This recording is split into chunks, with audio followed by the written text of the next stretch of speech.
In this lesson, we're going to take a look at my solo guitar arrangement for the U2 song, With or Without You.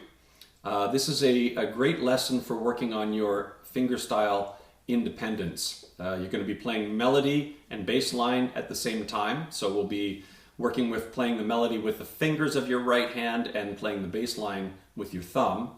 It's a song that quite frequently has the melody pushing into the next bar, so the melody is on the and of 4. But the bass note doesn't push. The bass note waits and comes in on 1 of the next bar. So that's a technique that's going to take a little bit of practice, but it really is a nice effect when you can master that. So the little bit I played for you in the intro there was the 8-bar intro and a verse and a chorus. There are still a couple more sections in the song that we'll get into in the full body of the lesson. There's a bridge, and then there's a chorus section at the end of the song that introduces a new melody as well. So the form of the song is close to the original, not exactly the same, but I followed it as closely as I could. I moved the key up a whole tone. The original's in the key of D, and we're going to be working in the key of E, which allows us to use open strings a little more frequently. And specifically, the open B string. Open second string is going to ring out throughout the song beneath the melody, and that kind of creates or emulates the U2 guitar sound without having it be an electric guitar that's using all kinds of effects on it.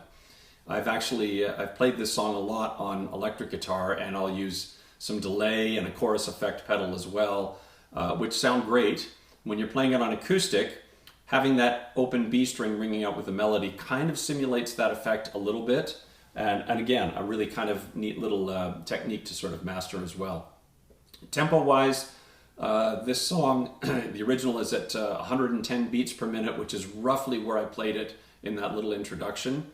During the body of the lesson, we'll be working at a slower tempo. And for my full performance at the end of the lesson, I will do that at a slower tempo as well. If you're trying to work at 110 beats per minute like the original, you'll find that this is a bit of a workout keeping those eighth notes going throughout the song. And lastly, the intro section, you may have noticed there's a very large stretch with the left hand where I'm playing the 6th string 7th fret and the top 2 strings, strings 1 and 2 at the 12th fret to get those 2 harmonics ringing out with that bass note.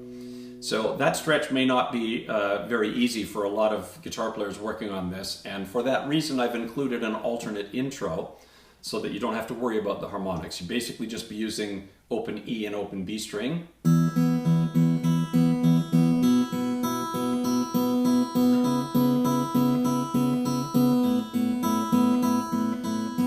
And that works pretty nicely. A lot easier to play and still sets up the song nicely as you go into the verse. So that's all we have to cover here. If you're all set, let's get ready and start the lesson.